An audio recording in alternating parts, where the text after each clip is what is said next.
we've got some news. We bought a boat. You bought one. I bought a boat, but it's for us to use. It's our boat. I bought basically a pocket yacht, a Hood 23 trailable yacht. This all started months ago, and I started looking at some of the video channels people were putting up online about their lifestyle and how they were becoming frustrated with their everyday life, and they were selling up, buying a boat, living on the boat, traveling the world.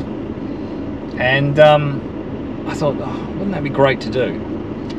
Now, I didn't seriously think we were going to just go and do some major sea change overnight and sell up and do that. It didn't seem practical, but I did keep, dropping a hint and going, oh, I'm going to buy a boat. We're not buying a boat.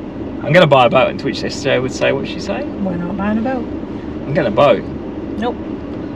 So then I try and change it to, I'm going to get a microlight, which is a small plane. I'm going to get a microlight. We're definitely not getting a plane. I'm getting a boat. No, we're not getting a boat. This went on for months. And it was tongue-in-cheek, to be honest. It was one of those kind of, oh, wouldn't that be nice? And then, given we are in a very strange time, 2020, 2021, I expect it's going to be similar for some time to come. Unless you live under a rock, you know that there are restrictions all over the world at the moment affecting travel. And it affected our travel last year on a number of occasions. And to be honest, there's no end in sight. And anyway, after one of the states, and we didn't get away with this either, just about all the states in Australia, perhaps with the exception of Northern Territory, have been affected by lockdowns, restrictions on very short notice. Some states have been affected by a number of them, and I think it was pretty much the Perth, the last, not the last Perth lockdown, that's only last week or so, but the one before that. The November one. The November one. Actually, November was South Australia. Oh, that was our one. So they got one for 2 cases, and I said, that's it, I'm done. Now I seriously want to buy a boat, and I'm getting a boat. And then I didn't get so much, we're not getting a boat. What did I get then? It's your money. It's my money. I'm getting a boat.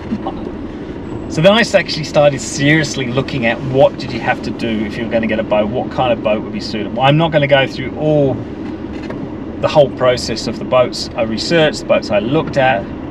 The one that we've settled on is, I think, the 5th that I've looked at. And I've learned a lot as we've gone. And the last 2, you came and looked with me at those boats, and actually you found them. I did. You found them. SJ found our boat. Because I got this close to settling on another one. I thought we had a deal. Then it appeared we didn't. It fell through. Other interested parties. I wanted to get it surveyed and get a test sail, or at least one of those things. And whilst other interested parties were taking an interest, we decided to continue looking, and that's when we found our boat.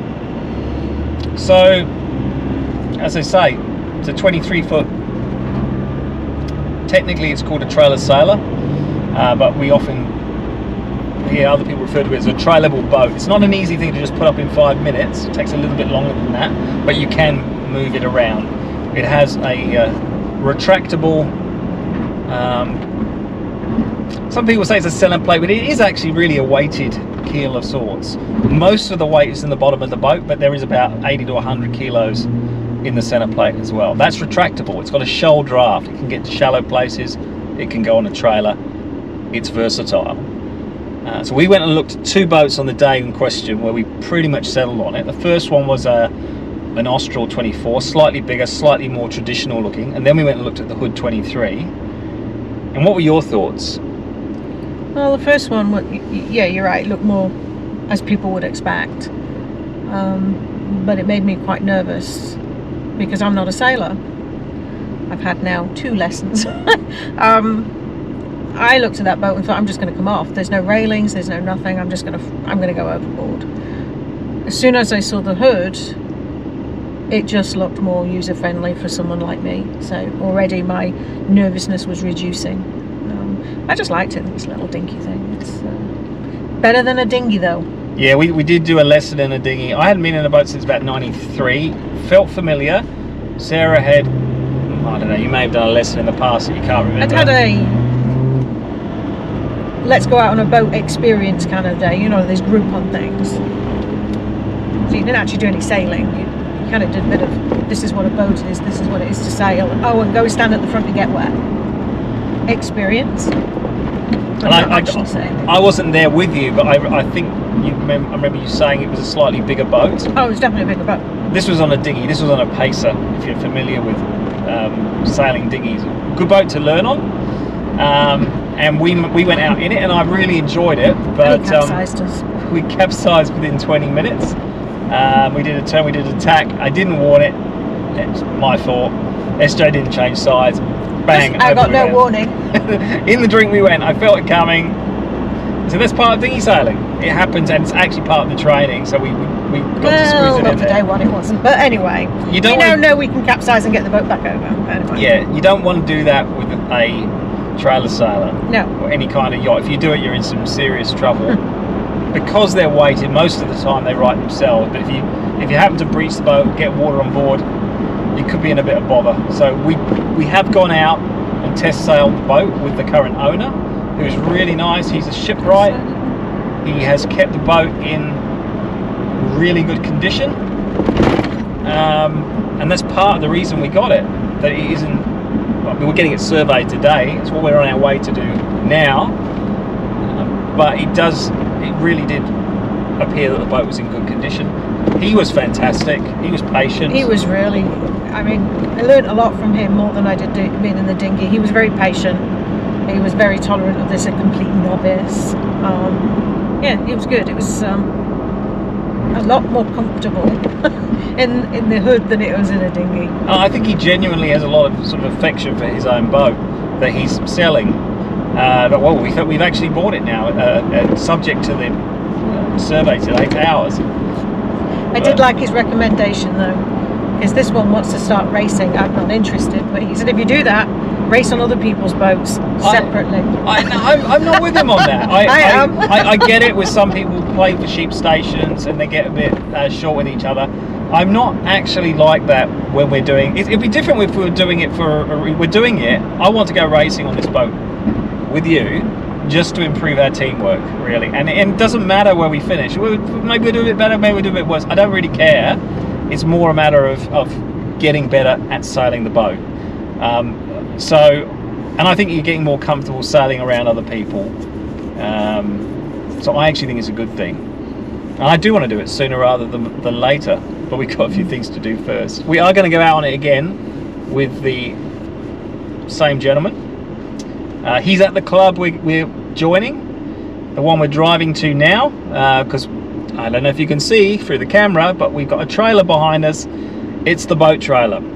It's the first thing that has got to be maintained. I've just spent how much? A lot of money. Nearly $2,000 on getting this trailer up to roadworthy standard. It's still got to get it registered. I'm still getting it registered. Means it's got to go to Regency Park. Every state, every country is a different process. Our high water mark is a VIS inspection at Regency Park. Because this trailer's never been registered in the state, it's been registered in New South Wales. So it needs to get that done. It needs to get before that compliance plates fitted on. The VIN, there is a VIN number. It may or may not be acceptable. If it isn't, that needs to be put on. So it does need to go back to the trailer guy that's just done all this work.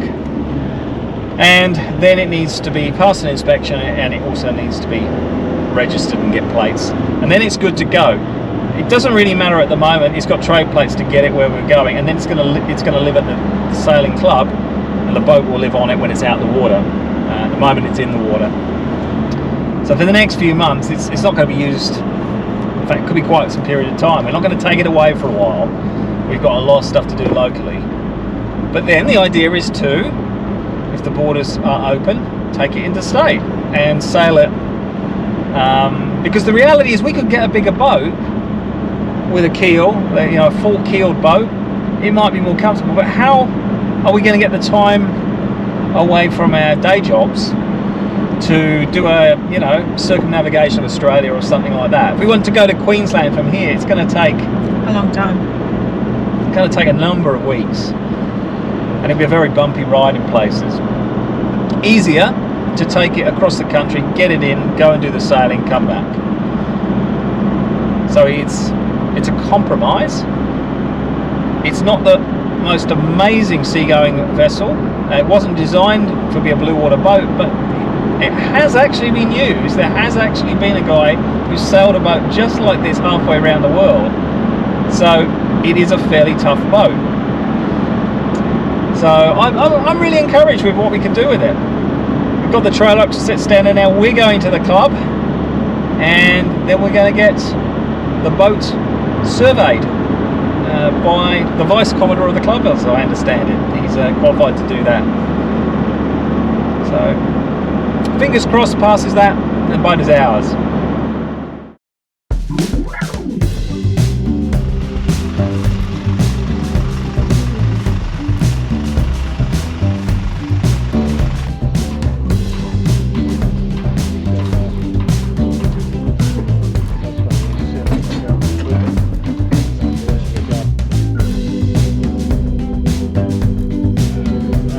They come.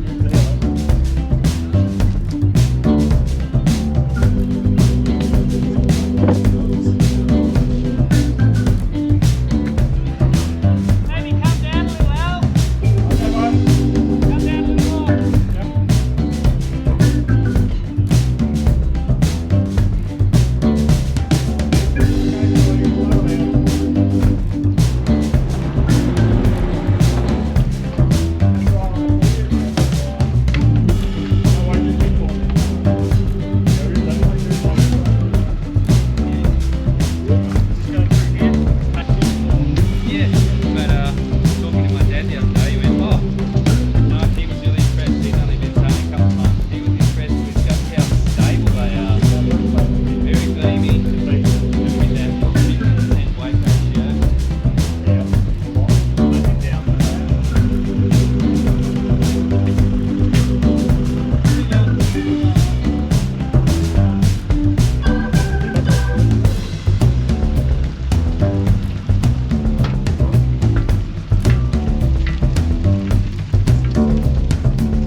Except the output, the sails, the mast, the roof, okay, the sails,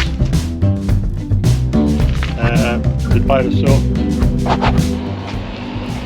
Really quite encouraged with this boat. All the feedback I'm getting is that it's a real ripper. So yeah, can't wait to get it back in the water. I think we're going to keep it out for a few weeks while we do an anti-foul, and then probably keep it in for a few months.